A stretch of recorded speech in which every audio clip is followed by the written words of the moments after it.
De la cellule à l'organisme, de la molécule à l'écosystème, le vivant foisonne. Jusqu'ici, la biologie s'était attachée à l'observer pour mieux le comprendre, le maîtriser, voire même l'utiliser. Aujourd'hui, des chercheurs veulent inventer et fabriquer de nouveaux organismes, bref, synthétiser le vivant.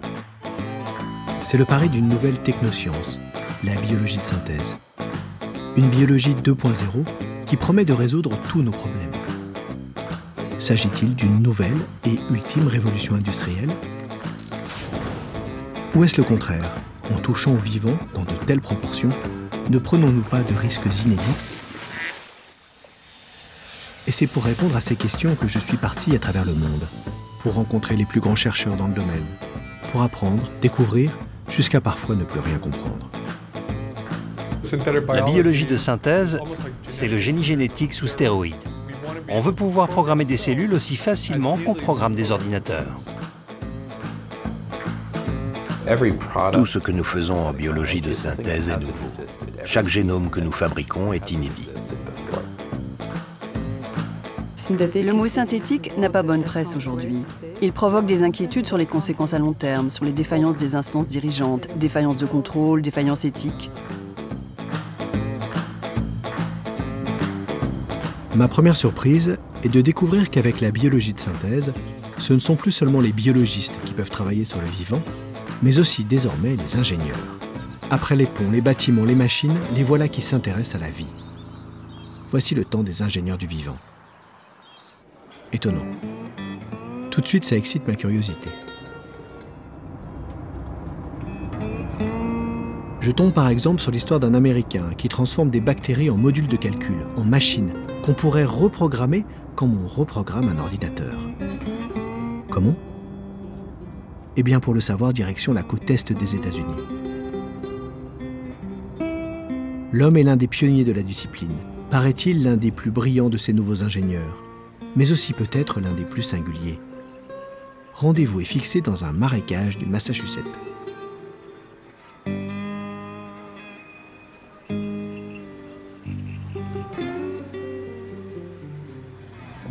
Mon nom est Christopher Voigt. Je suis professeur de bio-ingénierie et co-directeur du Centre de biologie synthétique au MIT, le Massachusetts Institute of Technology.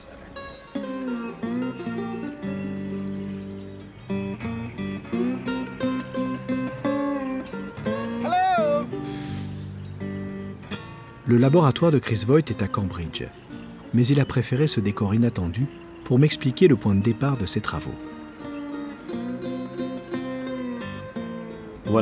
Une de mes passions, je devrais presque dire un de mes plaisirs coupables, c'est la pêche au crabe. C'est la chose la plus délicieuse au monde. Quand on regarde le monde qui nous entoure, on réalise à quel point la nature, la vie, peuvent produire des choses sophistiquées. Avec la biologie de synthèse, nous essayons de fabriquer des objets biologiques inédits, mais similaires à ceux de la nature.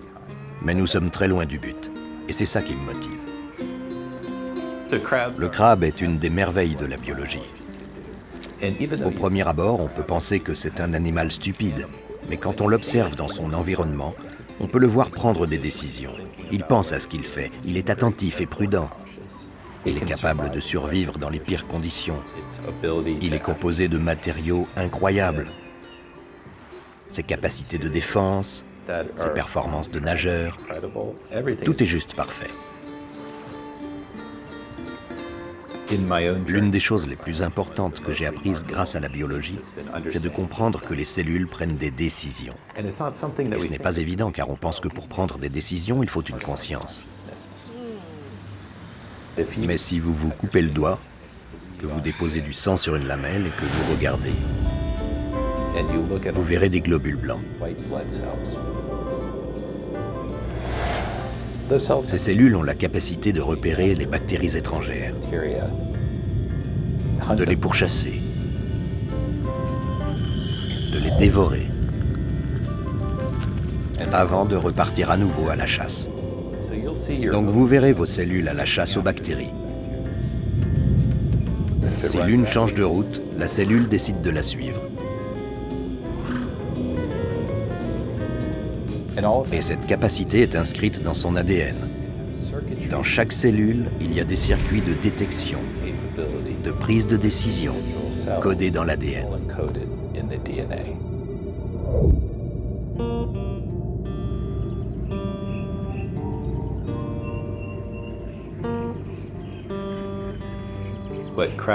La pêche au crabe, ça permet de me vider la tête. Et beaucoup d'idées me viennent là, juste après la pêche. Parfois dans ma voiture, en rentrant à la maison, je réfléchis à de nouvelles idées et c'est comme ça que beaucoup de projets naissent.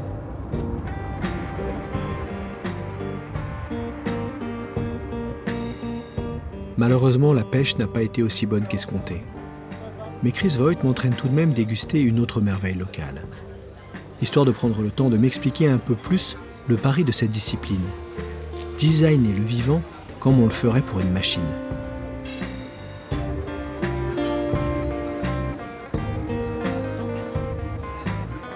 C'est possible, car il faut comprendre que chaque organisme, chaque cellule vivante a une ou plusieurs fonctions.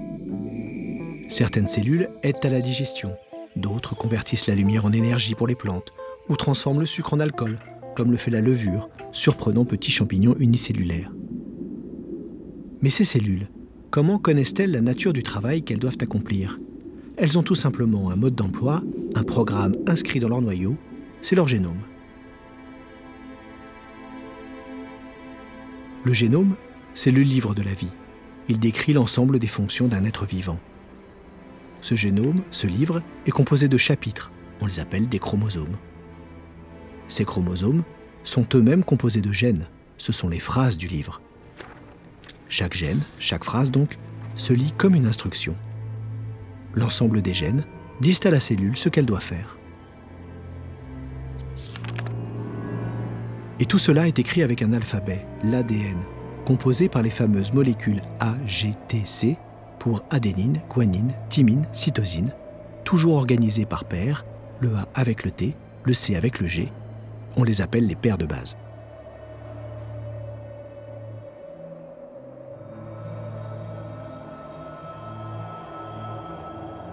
Les gènes se transmettent de génération en génération, à l'identique, ou se modifient pour répondre à de nouvelles fonctions nécessaires aux nouveaux besoins de la cellule pour survivre.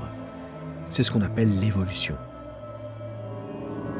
Et si on sait les modifier, les assembler, on sait en transformer les fonctions, des plus simples aux plus complexes. Aborder le vivant sous cet angle change totalement le travail des chercheurs. Considérer le vivant comme une somme de fonctions, comme un système, voilà une démarche qui n'est plus celle d'un biologiste, mais bien celle d'un ingénieur. Chris Voigt est de cela. Il m'accueille cette fois au MIT. Pour lui, le vivant est une machine qui doit permettre de rendre des services à l'humanité. J'ai hâte de découvrir son laboratoire. Bonjour Chris. Bienvenue au MIT. Y aura-t-il des machines crabes dans son bureau? Ça, c'est le centre de biologie de synthèse. Ça a été construit récemment? Le centre de biologie de synthèse a environ 3 ans. Ce qu'on essaie de faire dans mon laboratoire, c'est vraiment d'inventer les nouveaux outils qui vont nous permettre d'utiliser des cellules pour fabriquer de nouveaux matériaux, de nouveaux produits chimiques, ou pour créer à notre profit des systèmes biologiques capables d'analyser leur environnement et d'y répondre. Tout ce que nous faisons en biologie de synthèse est nouveau. Tous les génomes que nous ingénierons n'ont jamais existé auparavant. Pour construire ces génomes inédits, Chris Voigt regarde décidément le vivant avec un autre regard que le mien. Sa vision est celle d'un concepteur, d'un architecte de système. Pour nous qui faisons de la biologie de synthèse, les cellules sont comme des machines. Elles sont constituées de pièces qui fonctionnent de concert pour que la biologie puisse fabriquer tout ce qui nous entoure.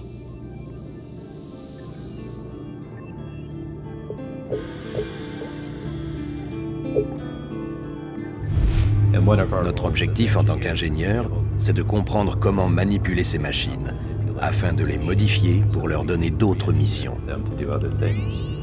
Et tout leur mode d'emploi est écrit dans leur ADN. Donc, si on veut redesigner une cellule pour lui donner une nouvelle fonction, on doit manipuler les gènes qui codent cette fonction.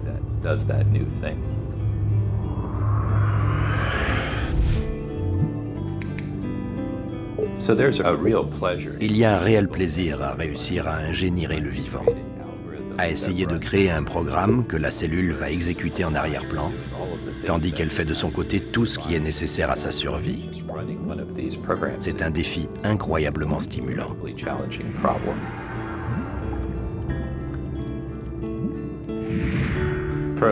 Longtemps, on a dû faire ça à la main. C'était une technologie très rudimentaire. On essayait juste de décomposer une à une les fonctions fondamentales de chaque gène. Ces dernières années, nous avons réussi à développer des techniques de conception assistée par ordinateur. Nous avons inventé des programmes qui nous permettent de concevoir, à l'aide d'un ordinateur, la séquence d'ADN qu'on désire. Ainsi, dans mon laboratoire, par exemple, nous avons essentiellement travaillé à concevoir un logiciel qui utilise un langage de programmation du même type que ceux utilisés pour la conception des puces d'ordinateur. Mais au lieu de concevoir une puce Intel, il compose automatiquement une séquence d'ADN.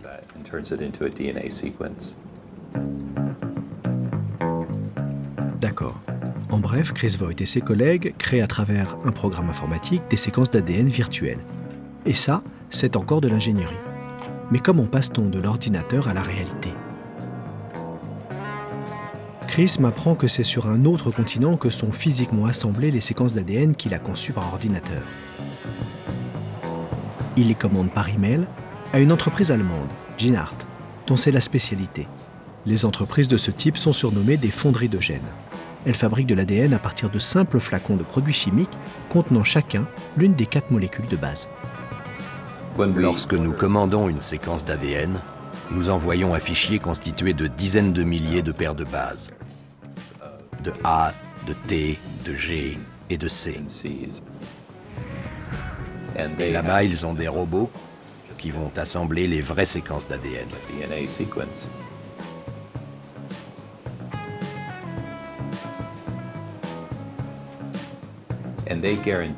Et ils nous renvoient une séquence d'ADN exacte,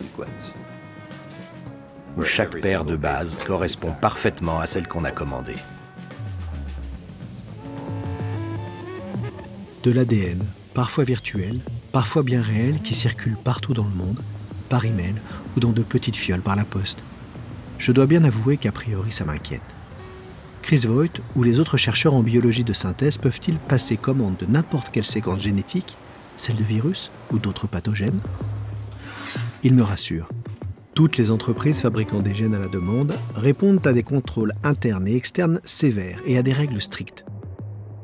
En revanche, ils s'alarment d'autres dérives potentielles liées à la biologie de synthèse.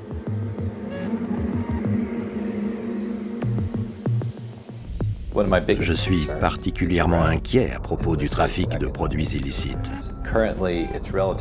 Aujourd'hui, c'est très simple pour un étudiant dans un labo de réussir à construire un organisme qui fabriquerait par exemple de la drogue. Donc si en reprogrammant une levure, on peut fabriquer de l'héroïne ou de la méthamphétamine, cela change complètement la donne en termes de circuit de distribution de la drogue.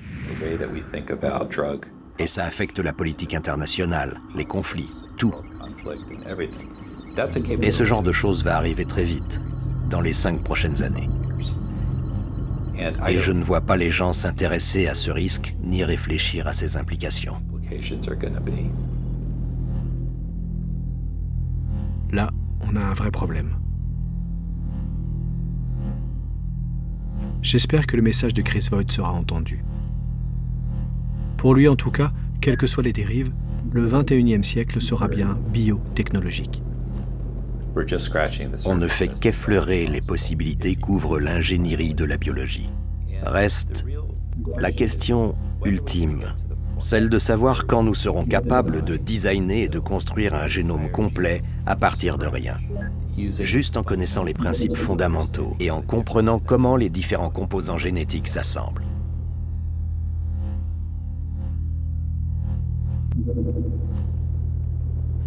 Je pense que c'est l'un des plus importants défis de la science aujourd'hui.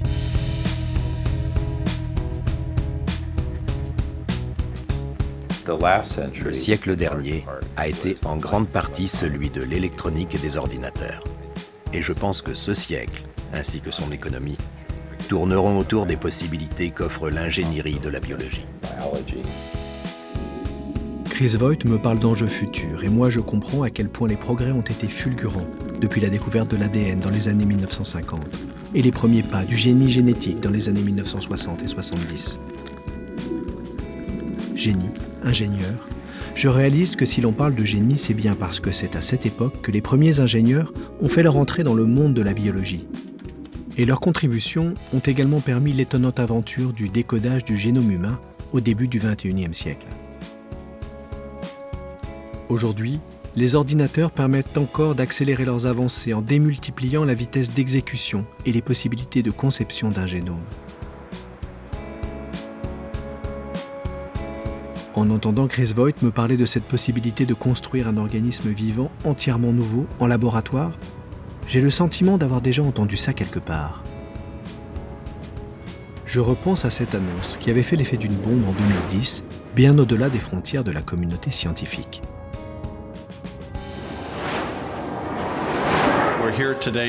Je suis ici pour vous annoncer la réalisation de la première cellule synthétique. C'est la première espèce autoreproductrice au monde dont le géniteur est un ordinateur. À l'époque, l'histoire racontait que des scientifiques avaient réussi à fabriquer à partir de 4 bouteilles de produits chimiques et d'un programme informatique une forme de vie synthétique. Mais tout de suite, certains ont tenu à contredire cette version des faits, comme Jim Collins, que je rencontre à Boston. Lui aussi est ingénieur, ou plus exactement, professeur d'ingénierie biomédicale. Je m'inquiète du buzz autour de la biologie de synthèse. Cette frénésie est problématique. Il y a eu plus de papiers dans la presse que de parutions scientifiques. Je ne pense pas qu'un tel buzz soit nécessaire pour trouver des financements. Par contre, les médias, eux, en ont besoin pour vendre des magazines et des journaux.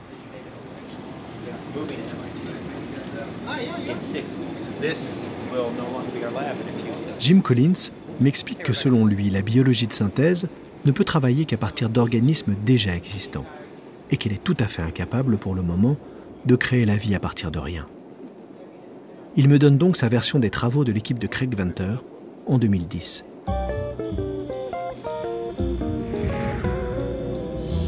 Ce qu'ils ont fait, c'est prendre une bactérie, un mycoplasme.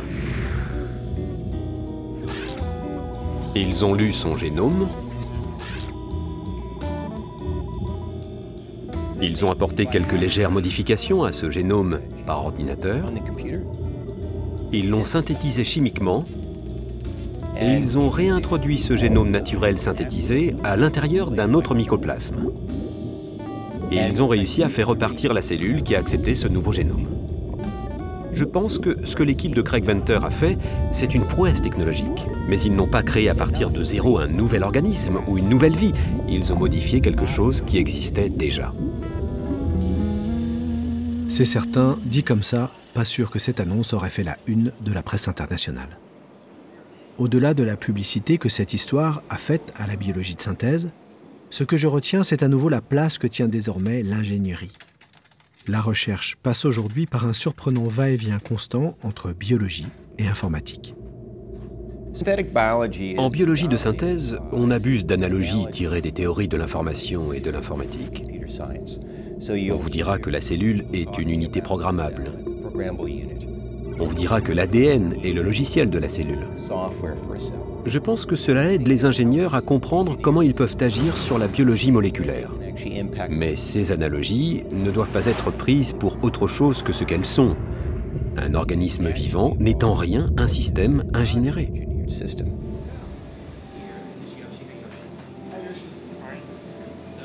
C'est sans doute pour cela qu'avant de me parler de résultats, Jim Collins préfère m'expliquer l'état de l'art dans le domaine. Il met l'accent sur les difficultés qu'il affronte tous les jours en tant qu'ingénieur du vivant.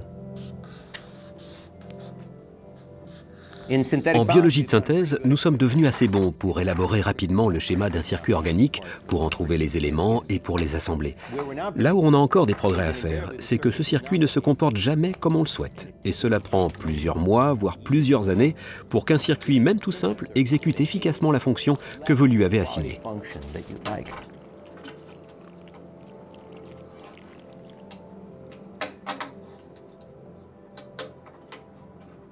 Ce manque de fiabilité et de résultats n'empêche pourtant pas les recherches. Pas besoin de connaître parfaitement tous les rouages d'une machine pour l'utiliser.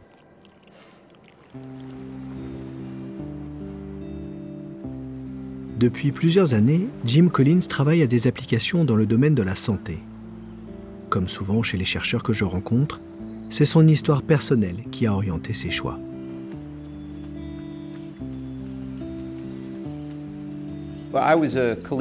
Je faisais de la course à pied à haut niveau dans ma jeunesse. Lors de ma 3e année d'université, j'ai eu une infection chronique qui a plus ou moins mis fin à ma carrière de coureur. Mon laboratoire a justement travaillé sur les approches d'ingénierie pour lutter contre les infections à répétition.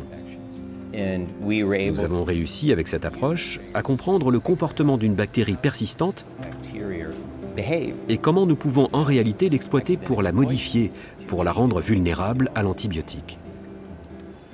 C'est donc parce qu'il est capable de comprendre en partie comment fonctionne la machinerie de certaines bactéries que Jim Collins sait comment les détruire. Ses recherches portent en particulier sur des organismes que l'on retrouve un peu partout sous une forme redoutablement résistante, les biofilms. Un biofilm, c'est une colonie de bactéries entourée d'une matrice extracellulaire et attachée à une surface.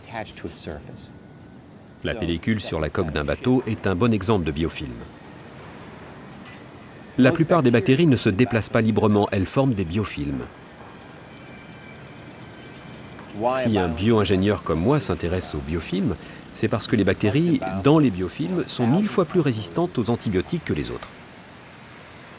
Et ces bêtes-là adorent former des biofilms sur tout ce que nous implantons à l'intérieur de notre corps. Si on vous met un genou ou une hanche artificielle, un pacemaker, le risque n'est pas la chirurgie, le risque c'est de développer une infection liée à un biofilm. Et si ça arrive, on est obligé de vous ouvrir à nouveau, enlever votre dispositif, éliminer l'infection, puis réintroduire le dispositif.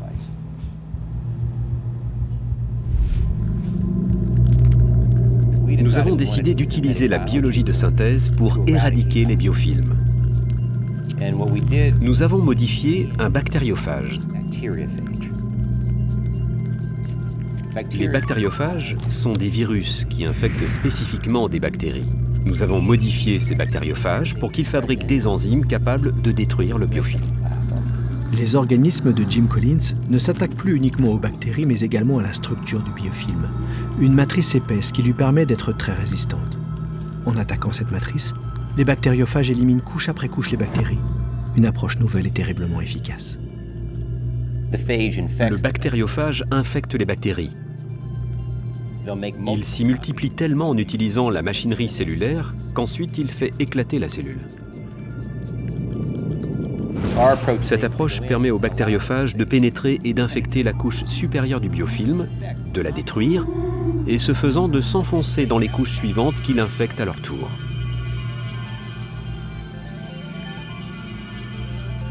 On a démontré que cette méthode permettait de détruire plus de 99,99% des biofilms, et ce dans tous les contextes, qu'ils soient cliniques ou industriels.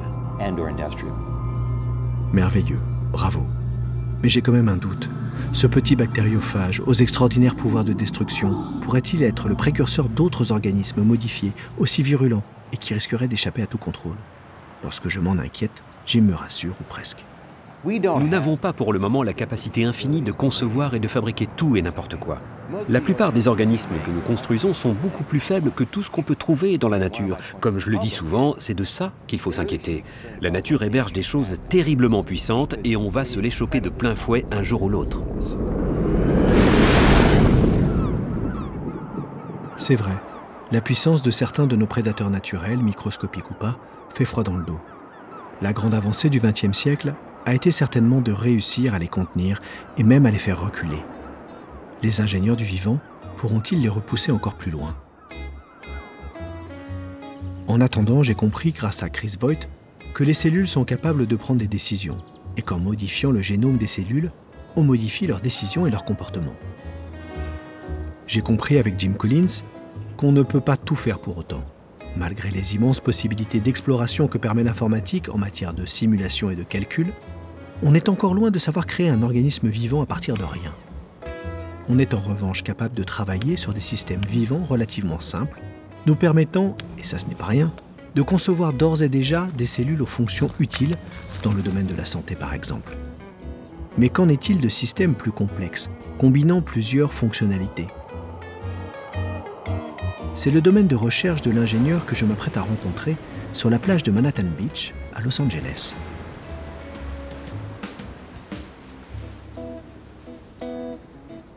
Je m'appelle Ron Weiss, je suis professeur en bioingénierie au MIT, l'Institut de technologie du Massachusetts. Salut! Bonjour, comment ça va? Ravi de vous rencontrer, moi aussi. Ron Weiss co-dirige avec Chris Voigt le Centre de biologie synthétique du MIT. Il partage aussi avec lui le même plaisir à réfléchir en plein air. Depuis que je suis tout petit, je m'intéresse à la programmation et aux ordinateurs. J'ai passé la moitié de mon doctorat sur un projet dont l'idée était de pouvoir programmer de très petites unités informatiques qui pouvaient être de la taille d'un grain de sable et de les amener à faire des choses.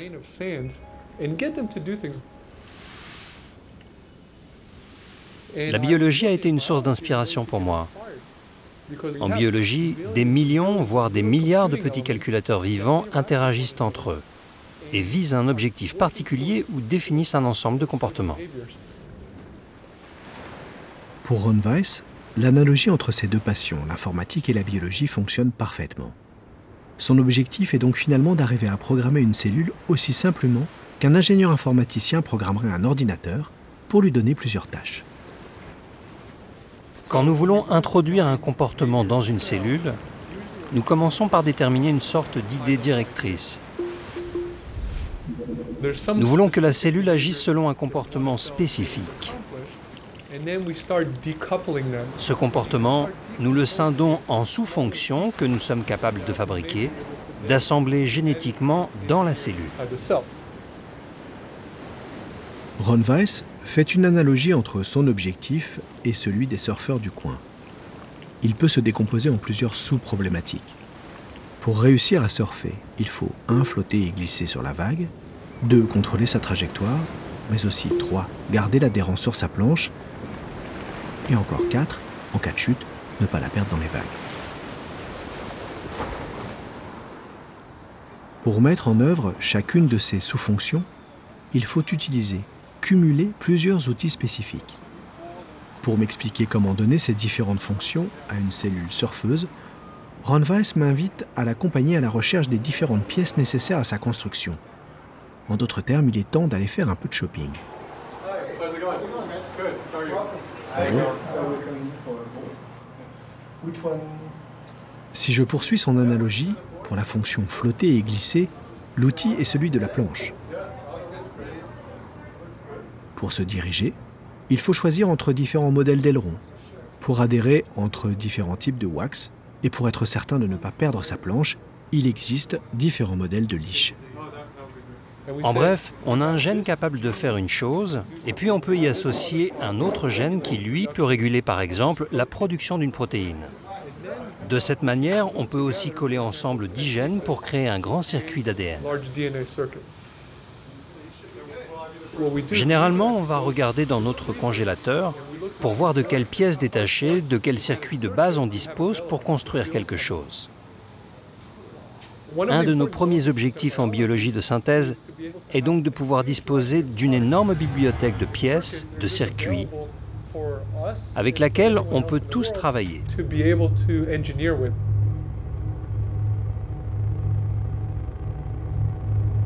Le nombre de pièces, de dispositifs, de circuits génétiques disponibles est en pleine explosion. Par exemple, l'une des collections s'appelle le Registre des éléments de biologie de synthèse. C'est la plus grande collection de composants génétiques au monde. Elle comporte environ 10 à 15 000 pièces disponibles dont se servent les scientifiques pour construire et tester d'autres circuits et d'autres composants.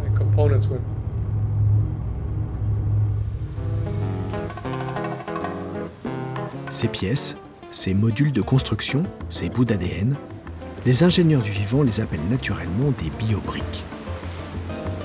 Ramenées à la construction du surf idéal, elles permettent à Ron Weiss de disposer de la technologie la plus pointue pour assurer flottaison, glisse et stabilité. Reste à prendre en compte le facteur humain, et celui-là est naturellement beaucoup plus complexe à contrôler. Pour Ron, le fait de ne pas tout comprendre du vivant n'empêche aucunement les ingénieurs d'avancer dans leurs recherches.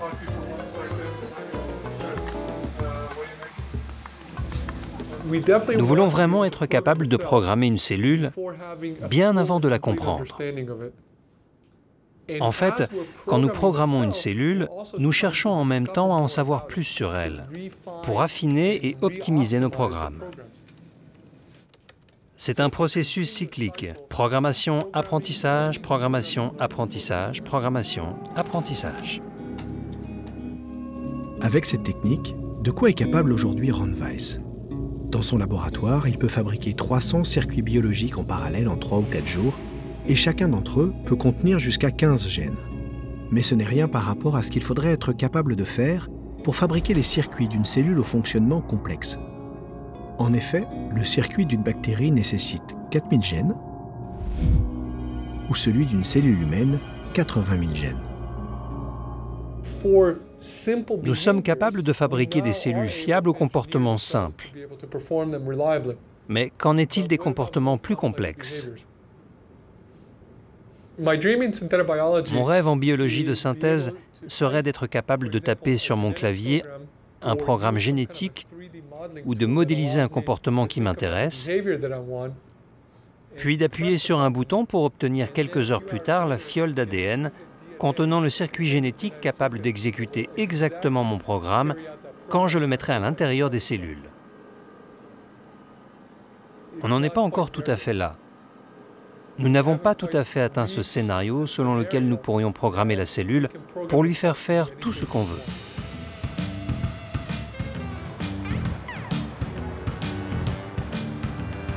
En quittant Ron Weiss et le campus du MIT, je ne peux m'empêcher de constater que la recherche en biologie de synthèse est essentiellement nord-américaine. Ici, plus de moyens, plus de labos, plus de capitaux.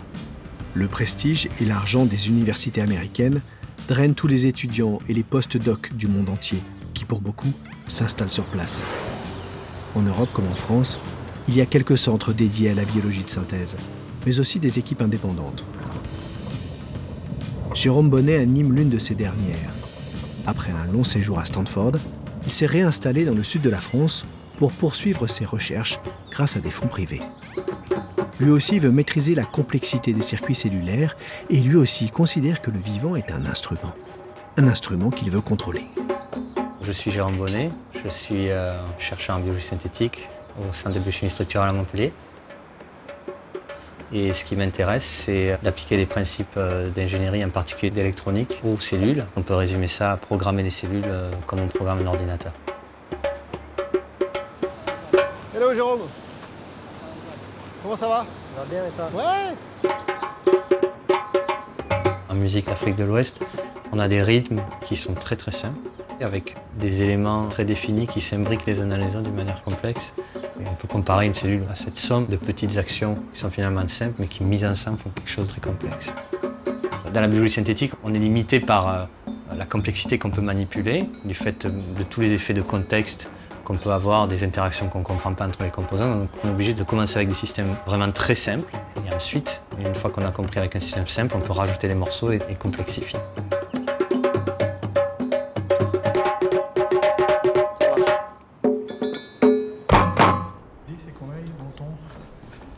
Ancien disciple d'un certain Drew Handy, l'un des pères fondateurs de la biologie de synthèse, Jérôme Bonnet a décidé d'appliquer à ses recherches la maxime de son mentor, la complexité m'emmerde. Il mise sur le fait que si on est capable de construire, on sera bientôt capable de comprendre. Et ce qu'il veut construire devrait servir au système biologique complexe, imaginé par Chris Voigt, Ron Weiss ou Jim Collins.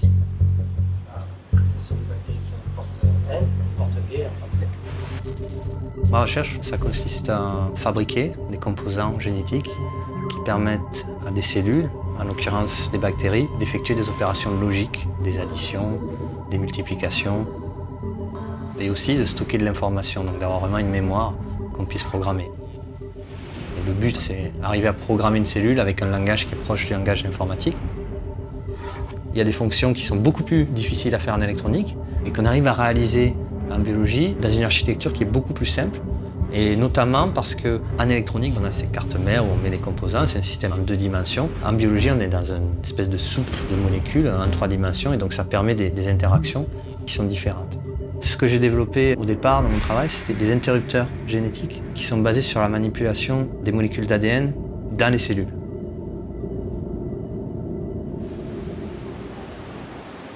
Les interrupteurs conçus par Jérôme Bonnet permettent de contrôler l'expression des gènes, c'est-à-dire la mise en œuvre ou non de la fonction prévue de ces gènes.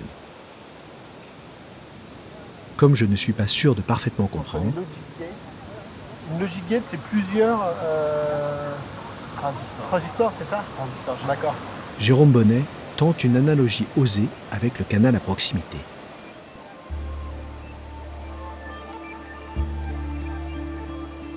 Ce qu'on a fait avec ces séquences, ces interrupteurs, c'est de contrôler l'ADN, comme on contrôle en fait le flot d'eau dans le canal, avec les vannes. Ce qu'on a construit, c'est l'équivalent génétique du transistor. Je comprends à peine qu'un transistor est un genre d'interrupteur contrôlant le passage d'un courant. Mais bien sûr, Jérôme Bonnet me bombarde déjà d'autres mots poétiques, comme ARN polymérase, porte logique, tête de lecture, enzyme. Ce que j'en retiens, moi, c'est que comme en informatique, en combinant ces transistors, on peut créer des fonctions de plus en plus complexes à l'intérieur d'une cellule. Ça permet de mettre du calcul dans la biologie.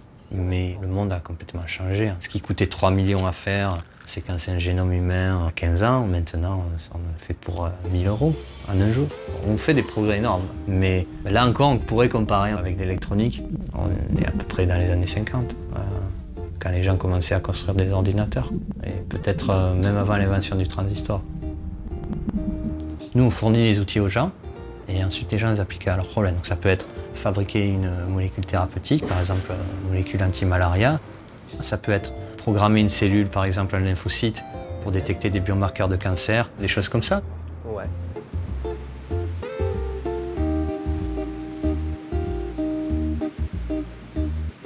Les outils, comme ceux développés par Jérôme Bonnet, doivent d'abord remplir une fonction.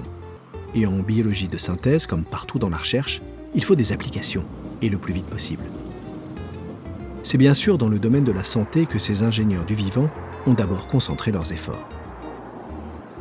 Et s'il y a un lieu en Europe où sont regroupés les plus grands laboratoires pharmaceutiques, c'est Bâle, au carrefour de 3 pays.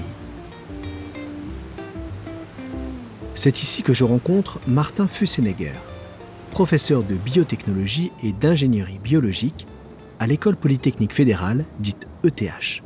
Il utilise et assemble lui aussi des biobriques pour des applications médicales très précises. Bonjour Charles. Bonjour. On va à Bâle, c'est ça?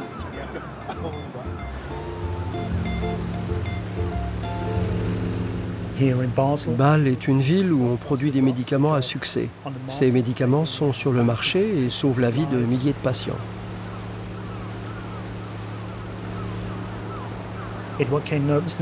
Il était naturel d'étendre cette technologie en passant à des cellules conçues et fabriquées sur mesure, modifiées à plusieurs niveaux.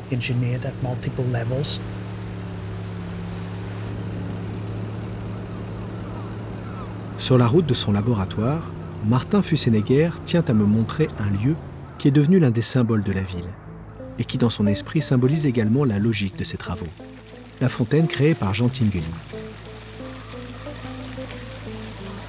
Ce que Tinguely a fait, c'est qu'il a pris des déchets, des pièces que les gens jetaient, et à partir de ces composants, il a conçu ces machines, des machines sans utilité réelle, sinon qu'elles sont belles. On peut faire l'analogie avec la biologie de synthèse.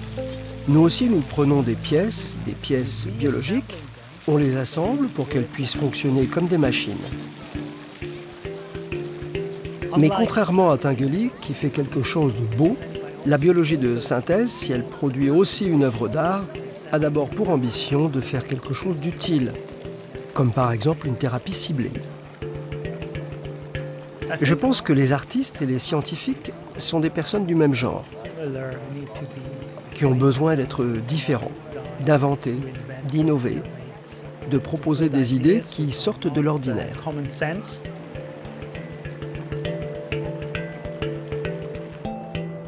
Rien d'extraordinaire dans les bureaux de l'ETH. C'est ici comme ailleurs. Tous les espaces de travail, tous les laboratoires du monde se ressemblent. On est censé être ici à la pointe de la recherche, mais l'innovation, elle est d'abord dans le cerveau de ceux qui la font.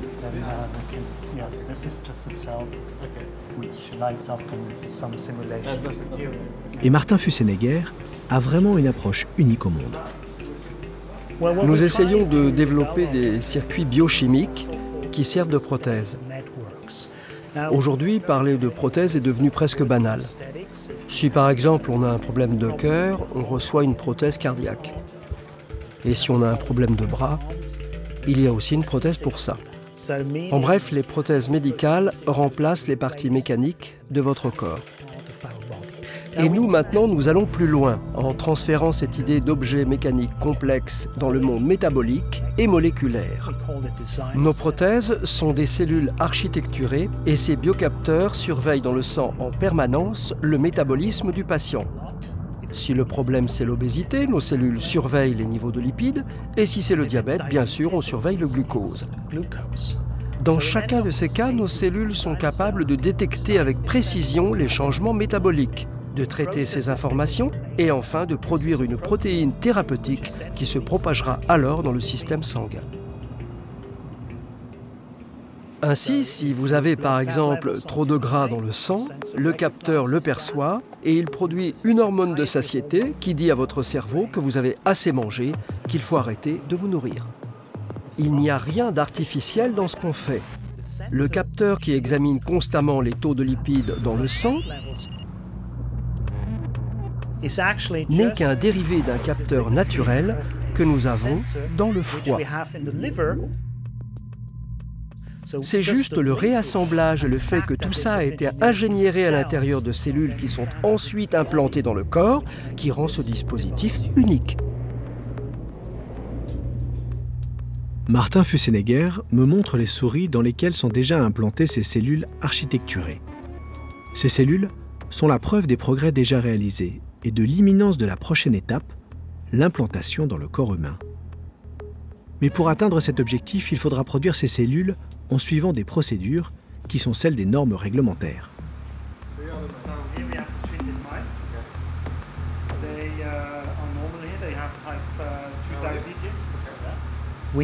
Il est indispensable de contrôler nos gènes thérapeutiques avec précision. Nous avons donc réfléchi à la meilleure manière de les contrôler dans les implants. Et nous avons eu l'idée de les contrôler à travers la peau en l'éclairant avec de la lumière bleue.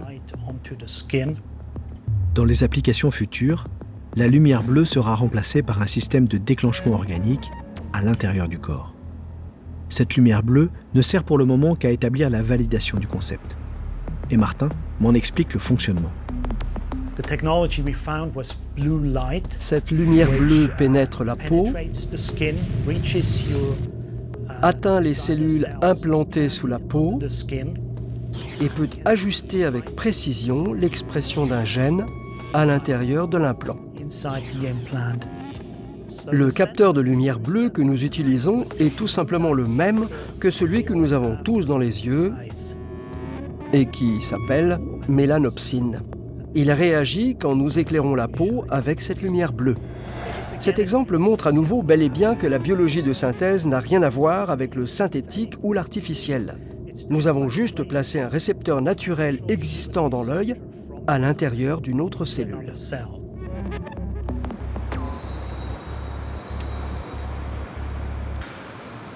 Les circuits biochimiques qu'on implante ne se limitent pas à réguler les choses. Ils sont déjà capables de détecter le début d'une maladie. Ce qui veut dire qu'ils diagnostiquent automatiquement un problème et qu'ils le neutralisent. L'implant supervise votre corps à chaque instant et vous n'avez rien à faire. Il prend soin du diagnostic et de la première intervention. Quand on écoute les scientifiques, l'arrivée des applications semble imminente. En réalité, elle l'est beaucoup moins, car le « imminent » du vocabulaire scientifique, traduit en langage de tous les jours, signifie au mieux dans 10 ans. J'ai encore de beaux jours à manger du chocolat, à moins qu'une lumière bleue. Mais il est peut-être déjà temps de s'inquiéter des effets secondaires, comme on dit dans le jargon médical, pour rester politiquement correct. Là entrent en compte d'autres enjeux comme l'économie et d'autres moyens d'action comme la politique.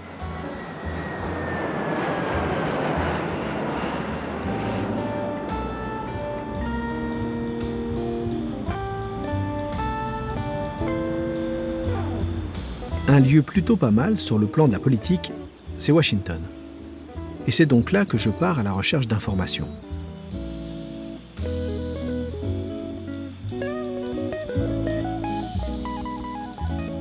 J'y retrouve Eleanor Powells, une Belge vivant aux États-Unis depuis des années et qui travaille au Woodrow Wilson Center, lieu de rencontre et de débat entre universitaires, chercheurs et politiciens.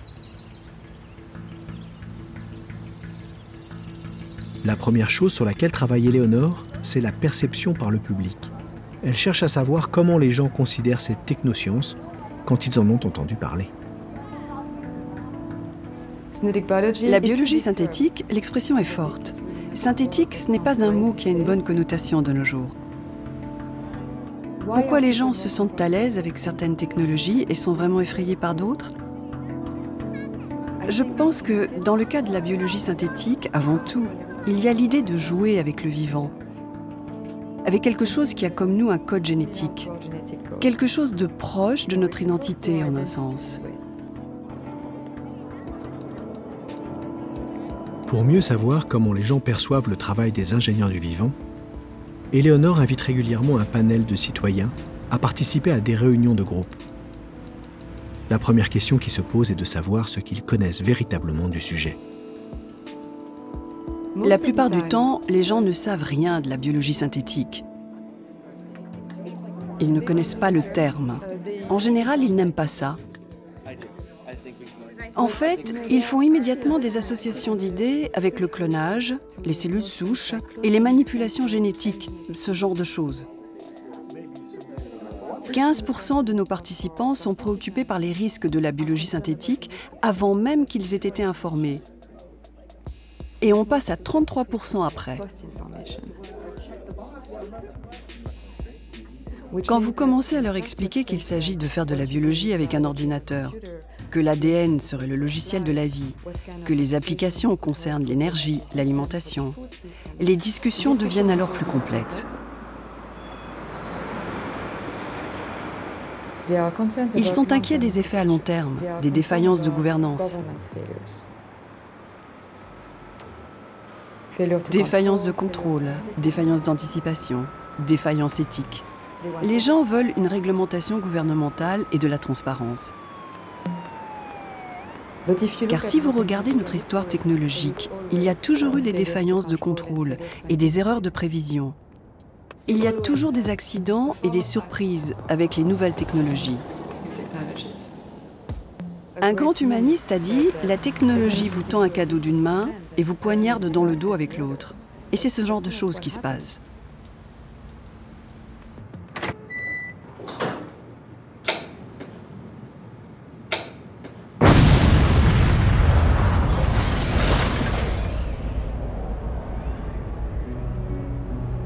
Je ne suis pas vraiment effrayée par la technologie elle-même. Le problème est que la science est liée à l'économie. Pour produire de la croissance, elle est supposée aller vite, aussi vite que possible, et arriver sur le marché avec de super applications. Nous devons parfois aller vite, quand cela concerne la santé par exemple. Mais nous devons aussi être très attentifs, car cela peut avoir des répercussions, et sur de plus larges domaines. Et le régulateur politique est toujours en retard.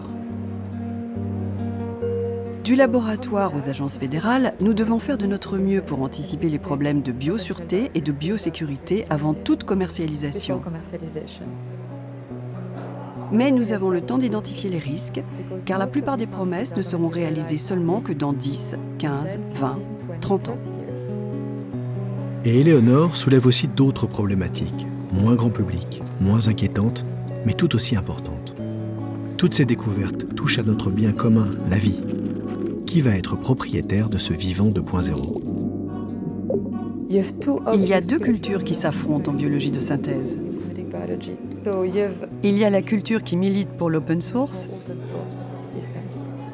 C'est celle qui vient du design informatique. Et ceux-là savent que l'innovation vient du partage, vient de l'ouverture.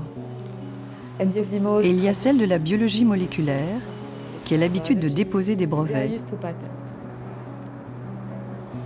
Des entreprises déposent et protègent ainsi d'énormes pans de variations génétiques et empêchent toute utilisation par le public ou les universités. C'est un grave problème. Cela pourrait définitivement entraver l'innovation. Les intérêts particuliers peuvent-ils prévaloir sur l'intérêt commun ? Énergie, santé, alimentation. Les implications sont telles et si lucratives que l'on peut parfois en douter. Les ingénieurs, en considérant le vivant d'une manière radicalement nouvelle, en assemblant ses parties comme des briques, en le rendant modifiable à volonté pour qu'il devienne utile et rentable, ont initié une révolution technologique qui dépasse toutes celles que notre monde a connues. Et je vois bien que si certaines de mes inquiétudes, partagées par Eleanor Pauwels, sont légitimes, d'autres viennent souvent de mon incompréhension face à ce que font concrètement les chercheurs en biologie de synthèse. Que comptent-ils fabriquer et quelles sont leurs méthodes ? Ces scientifiques d'un genre nouveau sont aussi bien souvent d'audacieux entrepreneurs. Certaines de leurs applications sont-elles déjà sur le marché ? Et ces applications, en cours ou à venir, vont-elles bouleverser notre quotidien ? Mon voyage dans l'univers de la biologie de synthèse se poursuit.